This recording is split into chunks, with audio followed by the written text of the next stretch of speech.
자, 530페이지 한번 펴보세요. 530페이지. 거기 보시면 감정평가에 관한 규칙 이렇게 돼 있죠. 찾았습니까? 네. 이 감정평가에 관한 규칙은 제가 다음에 그 프린트로 아마 내드릴 거예요. 규칙 자체를. 그걸 보셔도 되고, 뭐 요걸 보셔도 되는데, 한번 규칙은 나중에 학원에서 프린트로 제공이 될 겁니다. 자, 거기 보시면 지금까지 우리 배웠던 감정평가 규칙에 대한 내용들이 쭉 나와 있어요. 나와 있으니까 이 부분 좀 자주 보셔야 돼요. 거기 13번 한번 봐보세요. 13번. 감정평가업자는 토지를 평가할 때 아까 뭘 쓴다고 그랬죠? 공시가 기준법 쓴다고 그랬잖아요. 근데 아까 공시가 기준법을 쓰는데 감정평가업자가 적정한 실거래가를 기준으로 토지를 평가할 때는 거래사례 비교법을 쓰라고 그랬죠? 그럼 그 적정한 실거래가가 뭐냐? 14번에 나옵니다. 14번 별표합니다. 네. 시험에 나온 적은 없는데 이건 봐둘 필요가 있다고 보거든요. 자, 적정한 실거래가란 부동산 거래 신고에 관한 법률에 따라 신고된 실제 거래 가격으로서 거래 시점이 줄칩니다. 도시지역은 동그라미 3년 이내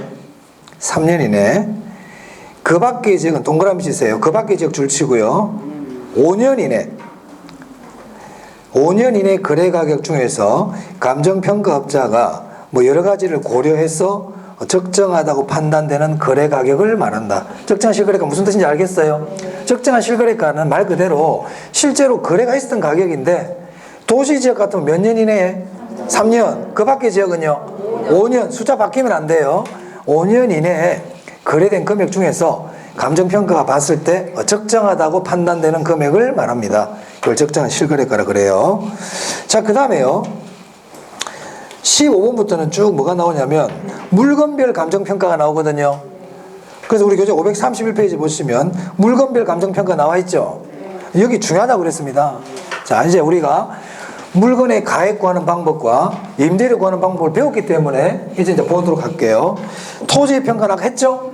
공시가 기준법 순서 중요하다 그랬고 사정 보정은 하면 안 된다 그랬습니다. 그리고 공시지가 기준법은 무슨 방식이다? 비교 방식이다. 비교 방식. 네. 자, 넘길게요. 자, 2번 봅니다. 2번. 건물의 평가입니다. 건물의 평가. 자, 건물 평가는 원가법 씁니다. 뭘 쓴다고요? 원가법. 지금 제가 하고 있는 거는 1번부터, 양가로 1번부터, 지금 양가로 14번까지 쭉 나와 있잖아요. 다 중요해요. 어디서 나올지 몰라요. 다 중요하니까 다 봐놔야 돼요. 자, 3번입니다. 건물과 토지 뭐라고 되어 있습니까? 일괄평가 동그라미 하세요. 일괄평가는 뭐더라? 근데 일괄평가가 뭐였죠? 일괄평가 감정평가 규칙에 나오는 내용인가요? 일괄평가 나온다. 우리 감정평가 규칙에 보면 개별평가, 일괄평가, 구분평가, 부분평가 나왔어요. 일괄평가 뜻이 뭔데?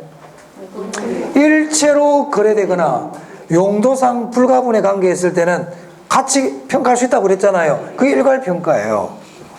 자, 그래서 일괄평가 옆에다가 그냥 바로 거래사례 비교법 딱 적어놔. 일괄평가 나오면 거래사례 비교법이야. 일괄평가 나오면 거래사례 비교법 밑에 있습니다만은 딱 적어두세요. 눈에 바로 보이게. 자, 읽어볼게요. 감정평가업자 줄칩니다. 집합건물 줄칩니다. 집합건물은 우리 아파트 같은 거 생각하면 됩니다. 아파트. 우리 아파트 등기부등본 때 보면 건물 부분이 있고 대지 부분이 있거든요. 따로따로 돼 있단 말이에요. 하지만 집합건물 평가할 때, 아파트 평가할 때 따로따로 평가하는 게 아니고 무슨 어떻게 평가한다? 일괄평가한단 말이에요. 일괄평가. 집합건물 일괄. 집합건물 줄치고 일괄 줄치고. 그리고 토지와 건물을 일괄하여, 이 토지와 건물을 일괄하여 평가하는 게 복합부동산이야. 무슨 부동산? 복합부동산. 그래서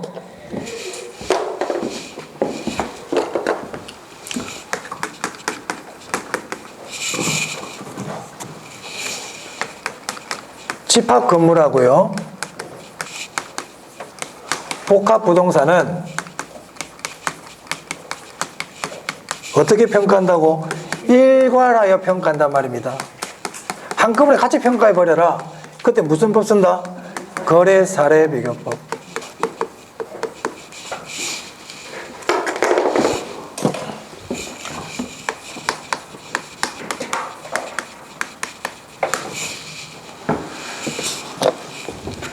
집합, 복합부동산, 일괄, 거래사례비교법. 복합부동산, 복합건물 아닙니다. 복합부동산. 어찌든 일괄 나오면 거래사례비교법이야. 일괄 나오면 거래사례비교법. 일괄 거래사례비교법. 왜 거래사례비교법을 쓰느냐? 일괄해서 평가하는 이유가 뭐예요? 일체로 거래가 되니까. 일체로 거래가 되니까 무슨 법을 쓴다? 거래사례비교법이에요.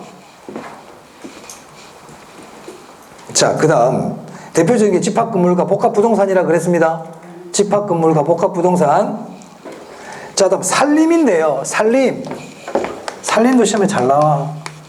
산림. 이 산림은 크게 어떻게 이루어지냐면 산지하고 토지하고 나무로 이루어져 있죠. 맞아요? 그 산림. 산지와 인목으로 나눠져 있단 말이에요. 이때 산지를 평가하는 거하고 나무를 평가하는 게 달라요. 방법이.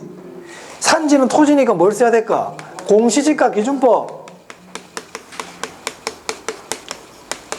나무는 거래사례비교법 씁니다. 이 말은 토지하고 나무를 따로따로 평가한다는 뜻이죠. 그래서 산림은 구분평가입니다. 무슨 평가한다고요? 구분평가해요. 이게 원칙이야. 산림 원칙이 무슨 평가라고요? 그 산지와 인목을 뭐라고 되어 있어요? 구분해서 평가해요. 구분해서. 산림, 산지와 나무를 구분해서 평가한다. 이때 나무를 평가할 때 무슨 법 쓴다? 거래사례비교법. 그런데 나무가 조그마한 나무가 있는 거예요. 소경목님, 지름 10cm 이하. 이런 조그만 나무들은 거래가 잘 없더라는 거예요. 그래서 이런 경우는 거래사례비교법을 안 쓰고 뭘 쓴다? 소경목님은 원가법 쓴다.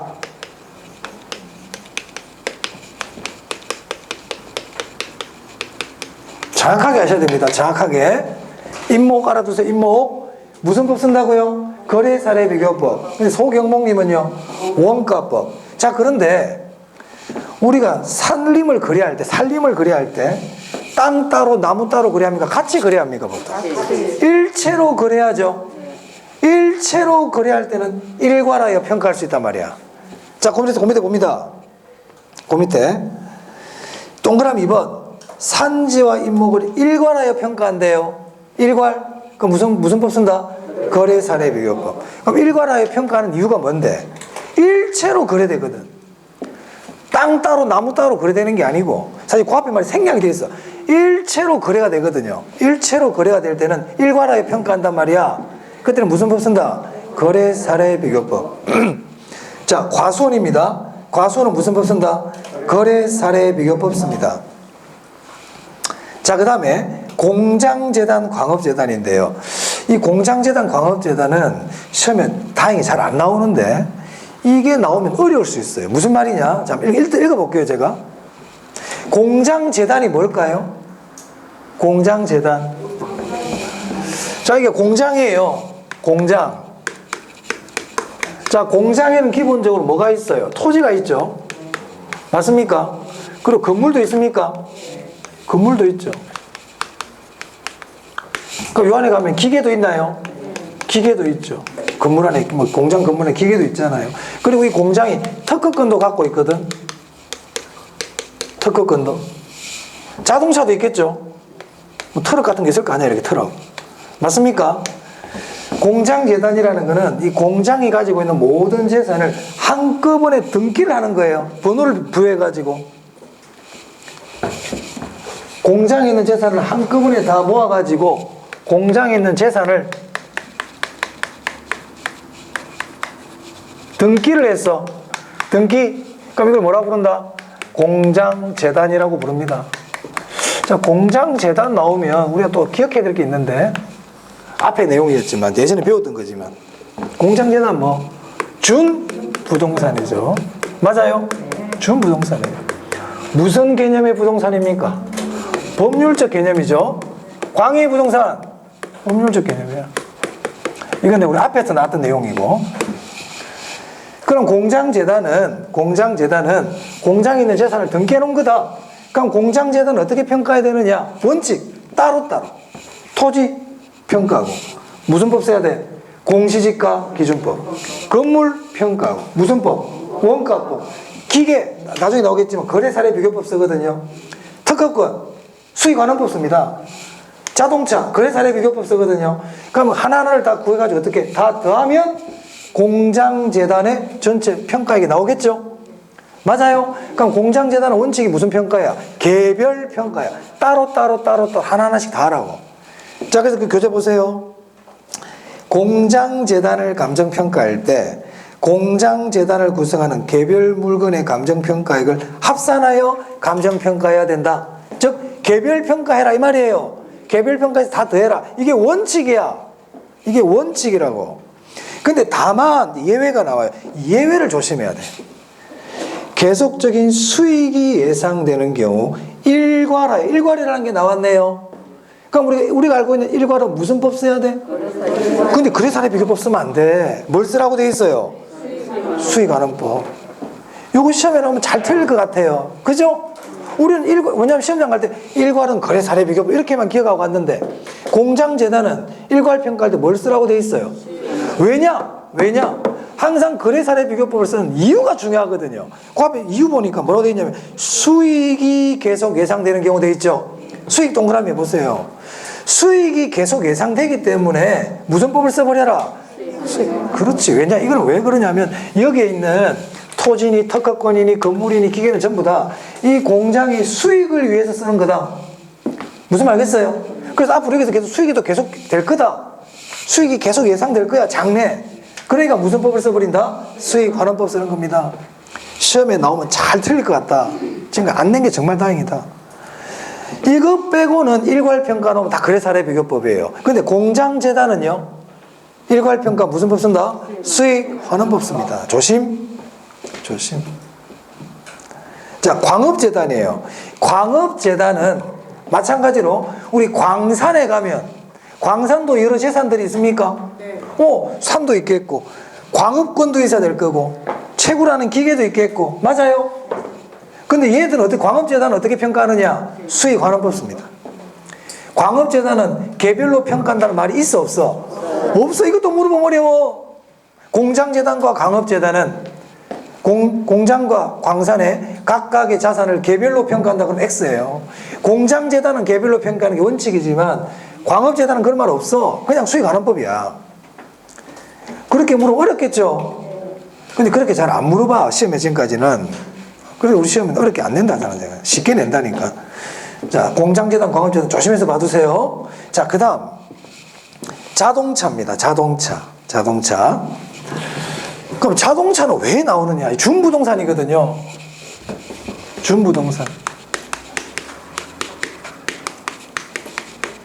준부동산이 뭐더라? 준부동산이란 원래는 민법상 뭐죠? 동산.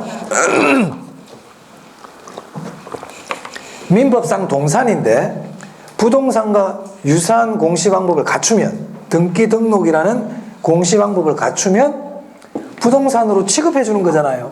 맞아요? 그래서 준부동산은 감정평가의 대상이 될 수가 있거든요. 시험에 잘 내요. 얘도 대표적인 게 뭐냐면 자동차, 선박, 항공기, 건설 중기계 얘들도 시험에 낸단 말이에요. 근데 우리 자동차는 거래를 많이 하죠. 자동차는 거래가 빈번하잖아요. 그러니까 거래 사례 비교법 써요. 거래가 빈번하니까.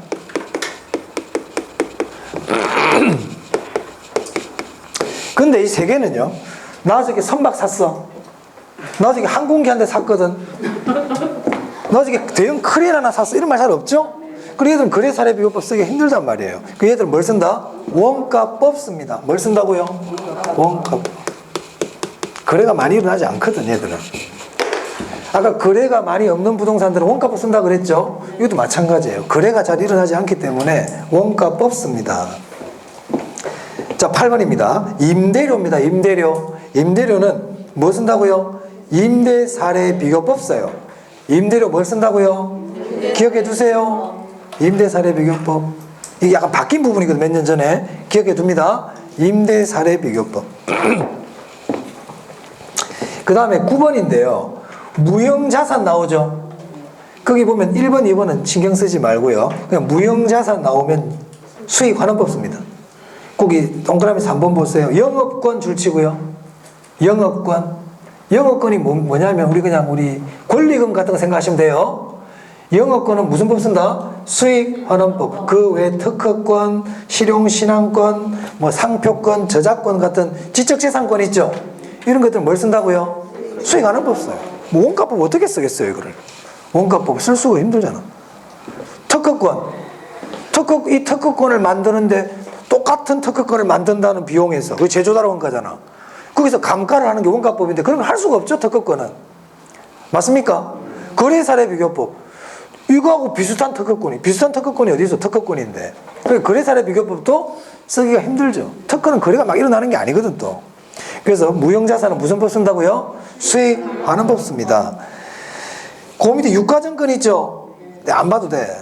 이거는 통과. 일단 지금은 보지 마. 시간이 남으면 한번 뭐 따분하실 때 한번 보세요. 굳이 안 봐도 됩니다. 자, 11번 봅니다. 소음 등으로 인한 대상 물건의 가치 하락분에 대한 가치평가. 자, 읽어볼게요.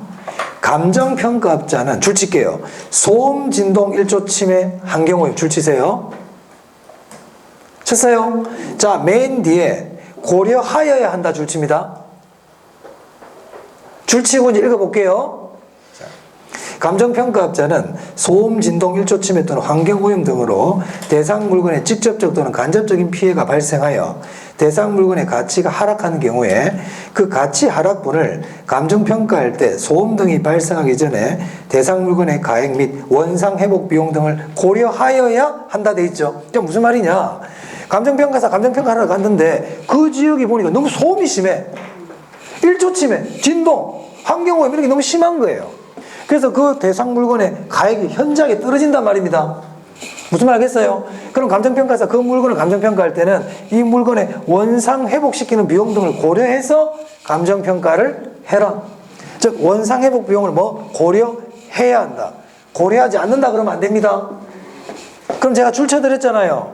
시험 문제 읽는데 소음, 진동 이런 말 나오잖아. 그럼 가운데 건 보지 말고 뭘 보라고? 맨 뒤를 보라고. 고려해야 한다. 이것만 확인하라고요. 그럼 고려해야 한다 돼 있지? 오. 중간 거는 보지 마. 오케이? 읽지 마. 중간 거는. 항상 이런 게 필요해. 우리는 문제 풀 때. 간단하잖아. 뒤에 거만 보는 거니까. 자, 넘깁니다. 그 밖의 물건의 감정평가예요. 그럼 지금까지 열거한 물건 말고 다른 물건도 감정평가할 수가 있잖아요. 그럼 어떻게 해야 되냐 이 말이에요. 어떻게 할 것 같아요? 그 물건하고 비슷한 물건의 방법을 찾아가지고 거기에 준해서 하면 되겠지. 그래서 거기 보니까 감정평가 규칙에서 규정되지 아니한 대상 물건을 감정평가할 때는 이와 비슷한 물건이나 권리 등의 경우에 준해서 감정평가한다. 뭐 당연한 얘기죠. 자, 그 다음에요. 13번. 감정평가업자는 필요한 경우에 관련 전문가에게 자문을 거쳐서 평가할 수 있다 없다? 있다 동그라미 있어요. 자기가 독단으로 하는 게 아니고 필요할 때는 전문가의 조언을 구할 수도 있다는 겁니다. 있다. 14번 체크. 14번 체크. 별표를 하시든지. 네. 시험에 나온 적은 없지만 좀 나올 수 있어요. 감정평가를 할 때 줄칩니다. 실지조사를 하여 대상 물건을 확인한다. 이걸 우리가 실지조사 원칙이라 그럽니다. 감정평가사는 감정평가할 때 실지조사를 해야 돼요. 실제로 가봐야 돼. 가봐야 돼. 내가 어떤 건물을 평가하려고 그러면 그 건물이 있는 지역에 가봐야 돼, 안 가봐야 돼요? 가봐야지. 지역 분석하러 가야지. 원칙이라고요. 그런데 지진이 일어났네, 그 지역에. 지진. 천재지변이 일어난 거예요. 불가항력적인 사유가 발생한 거예요. 그럼 갈 수 있어요, 없어요? 못 가죠, 가고 싶어도. 못 간단 말이야. 그럼 어떻게 해야 될까, 이 말입니다. 그때는 실질조사 안 갈 수도 있어요. 근데 감정평가는 해야 돼. 근데 안 가고도 감정평가 할 수 있습니까? 없지. 그러면 안 가려면 조건이 만족이 있어야 된단 말이야. 어떤 경우냐? 안 가고도 객관적인 가격조사가 가능할 때 그때는 실질조사를 생략할 수 있어요. 자, 볼게요. 다만 실질조사가 불가능하거나 아까 불가항력적인 사유 때문에 불가능하거나 굳이 안 가도 될 것 같단 말이에요. 예를 들어서 불필요한 경우가 있더라. 그럴 때는 실질조사를 하지 아니하고도 객관적이고 신뢰할 수 있는 자료를 충분히 확보할 수 있는 때는 실질조사를 생략할 수 있다 이 말이에요. 그러면 갈 수도 없고 객관적인 자료와 신뢰할 수 있는 자료도 없어. 그럼 어떻게 해야 돼? 감정평가 하면 안 되지. 소설 쓰겠다는 얘기밖에 더 되겠어요? 거기 갈 수도 없는 상황이고 거기에 대한 자료도 없고 그러면 감정평가 하면 돼요, 안 돼요? 당연히 안 되지. 네. 그런 뜻이고요. 자, 그 밑에 감정평가의 절차 및 기본사항 확정 보입니까? 이게 27회 때 한번 나왔어요. 이게 나왔기 때문에 요걸 한번 봐둘 필요가 있을 것 같아요. 제가 보니까. 자, 이런 거 참 우리 머리 아프거든요. 자, 먼저 감정평가의 절차 한번 볼게요. 자, 감정평가사가 감정평가할 때 이 순서대로 하라는 거예요. 근데 그 보니까 조정할 수도 있다고 돼 있죠? 조정할 수도 돼 있는데 그래서 이 순서 자체는 내기가 좀 어렵지 않겠나? 왜? 조정할 수 있다고 돼 있기 때문에 이걸 단정적으로 내기는 힘들 것 같아요. 근데 그 밑에 한번 볼게요. 아까 감정평가의 절차에 보니까 1번에 기본적 사항의 확정이라고 돼 있죠? 그죠? 그럼 기본적 사항에는 뭐가 있느냐? 거기 보니까 1번에 의뢰인부터 해가지고 쭉 이렇게 나와 있습니까? 네. 나와 있죠? 이게 기본적 사항이구나. 자, 그다음 오른쪽 봅니다. 자, 그 다음에 2항 보세요. 그 오른쪽 2항에 기준 시점은 어디라고 그랬어요? 가격조사 완료한 날짜라 그랬어요. 됐어요? 자, 그래서 오른쪽에 보니까 우리 교재는 이제 왼쪽에는 감정평가 규칙을 적어 놓은 거고 오른쪽에 정리를 해놨잖아요.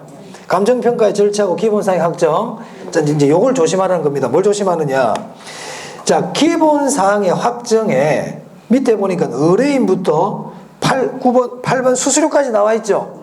자, 근데 여기에 감정평가의 방법 있어요, 없어요? 기본사항 확정에. 없지? 적어두세요. 감정평가 방법은 기본사항 확정에 들어가지 않는, 왜? 감정평가 절차에 들어가 있거든요. 절차에. 기본사항 확정에는 감정평가 방법은 기본사항 확정에 들어가지 않습니다. 무슨 말 알겠어요? 그런 것들 하나 체크해 두시면 되겠습니다. 자, 그래서 감정평가 규칙까지, 물건별 감정평가 방법까지 봤어요. 자, 우리 교재 536페이지 한번 보겠습니다. 536페이지. 이제 우리가 이제 감정평가에 대한 기본적으로 다 공부를 했거든요. 문제 몇 개 한번 볼게요. 3번, 536페이지 3번. 감정평가에 관한 규칙상 용어로, 규칙상 용어의 정의로 틀린 것은 찾았어요? 보고 계시죠? 네. 자, 1번. 원가법이란 대상 물건의 재조달원가에 감가 수정을 하여 대상 물건의 가액을 산정하는 평가 방법을 말한다. 맞습니까? 네. 2번. 수익환원법이란 대상 물건이 장래에 산출할 것으로 기대되는 순수익이나 미래의 현금 흐름을 환원하거나 할인하여 대상 물건의 가액을 산정하는 방법을 말한다. 맞아요? 네. 항상 가액인지 임대료인지 항상 유심히 봐야 돼요. 3번 가치 형성이라고 아까 했고요. 4번 보세요. 거래 사례 비교법이란 대상 물건과 가치 형성 요인이 같거나 비슷한 물건의 거래 사례와 비교하여 대상 물건의 현황에 맞게 사정 보정, 시점 수정, 가치 형성 요인 비교 등의 과정을 거쳐 대상 물건의 가액을 산정하는 방법을 말한다. 맞습니까? 네. 맞죠? 만약에 4번에서 공시지가 기준법이란 이렇게 나왔잖아요. 그때는 사정고정 들어가면 된다, 안 된다? 안 됩니다. 안 됩니다. 자, 5번. 인근지역이란 감정평가의 대상이 된 부동산이 속한 지역으로서 맞나요? 여기까지 맞죠? 부동산의 이용이 동질적이고 가치 형성 요인 중 개별 요인을 공유하는 지역을 말한다. 지역 요인 공유한다 그랬죠? 지역 요인 공유. 잊어먹으면 안 돼요. 잊어먹으면 안 돼. 감정평가 규칙 내용은 잘 기억해놔야 돼. 인근 지역, 지역 요인을 공유합니다. 자, 4번 보겠습니다. 틀린 거 찾기인데요. 2번 볼게요. 건물의 평가는 거래사례비교법에 의한다. 건물 잘 기억해도 건물 잘 나와. 원가법. 건물 무슨 법? 건물 원가법. 제일 잘 많이 나왔어요. 건물이 제일 많이 나왔다 지금까지. 원가법. 3번. 건물과 토지를 일괄해서 평가한대요. 자, 일괄해서 평가할 때는 공장재단 말고는 무슨 법 쓴다 그랬어요? 거래사례비교법. 소음진동 1조 침해 나왔네. 맨 뒤를 본다. 고려하여야 한다. 맞죠? 살림은 산지와 임목을 일체로 한 가격의 상정이 가능할 때는 일괄 평가할 수 있다고 그랬죠? 무슨 법 쓴다고 그랬어요? 거래사례비교법. 자, 5번 봅니다. 틀린 거 찾기입니다. 건물 무슨 법 쓴다고요? 원가법. 자, 이번에 집합건물 나와서 집합 나왔네. 집합 나오면 뒤에 일괄이라는 글자가 있는지 본다. 있어요? 거래사례비교법이라는 글자가 있는지 본다. 그럼 맞습니다. 그런 글자만 찾으면 됩니다. 그런 글자를 찾아라고요. 자, 그 다음 영업권, 특허권 등 임대료 안 했네. 임대료는 무슨 법 쓴다고요? 임대사례비교법 써요. 임대사례비교법 씁니다. 적산법이 아니고요. 왜냐면 예전에는 적산법도 쓸 수 있었거든. 근데 이게 바뀌었단 말이에요. 그래서 잘 낸다고요. 바뀐 부분이기 때문에. 그래서 임대료는 무슨 법 쓴다? 예전 거는 제가 얘기 안 하는 게 낫는데 사실은 헷갈리거든. 임대료는 무슨 법 쓴다고? 임대사례비교법. 영업권, 특허권은 무슨 법 쓴다? 수익관원법. 자동차의 주된 평가 방법과 선박 및 항공기 주된 평가 방법 같다 다르다? 다르다. 자동차는 거래사례비교법, 선박과 항공기는 원가법. 네. 풀 수 있겠죠? 별로 어렵지 않아요. 어렵지 않아. 자, 6번인데요. 감정평가에 관한 규칙 8조에 규정된 감정평가의 절차에 해당하지 않는 것. 자, 1번이었어요. 절차를 물어봤는데 감정평가 의뢰는요, 절차에 들어가지 않겠죠? 맞습니까? 의뢰를 받아야 할 거 아닙니까? 의뢰 자체는 아니다. 답은 1번이었습니다. 나머지는 2, 3, 4, 5번은 맞았고요. 됐어요? 네. 그래서 요까지 이제 다 했어요. 다 했고. 자, 이제 부동산 가격 공시제도 남았잖아요. 이 부동산 가격 공시제도는 3, 4로 가정해서 한번 하겠습니다. 이거는 한 문제 정도 나오는데, 많이 나오면 두 문제, 한 문제, 두 문제 나오는데, 이거는 그때 제가 한번 하도록 하고요. 그래서 다음 주부터는 이제 책 처음부터, 다 했어요. 책 처음부터 할 텐데, 3, 4월 달에는, 자, 우리 1, 2월 달에 했던 부분들을 제가 필기를 많이 했잖아요. 그렇게 이제 필기를 막 하면서 할 시간 적어는 여유는 잘 없고요. 그거는 그 동영상을 나중에 한번 보시면서 하시면 되고, 3, 4월 달에는 책을 통해서 기본서에 중요한 내용들을 체크를 하면서 이렇게 이제 다시 한 번 더 틀을 잡는, 아시겠죠? 그래서 기본서를 통해서 중요한 부분들을 한 번 더 확인하고, 그리고 그 중에서 시험에 특히 잘 나오는 부분들을 집중적으로 일단 먼저 체크하는 그런 시간입니다. 그리고 이제 5, 6월 달 되면 그때는 이제 뭐 기본서 말고 요약집 가지고 좀 더 중요한 걸 핵심적인 부분들만 쭉 이렇게 정리를 해나가도록 그렇게 하겠습니다. 아시겠죠? 그래서 다음 주부터는 책 처음부터 합니다. 책 처음부터. 네. 고생 많이 하셨습니다. 네, 수고하셨습니다.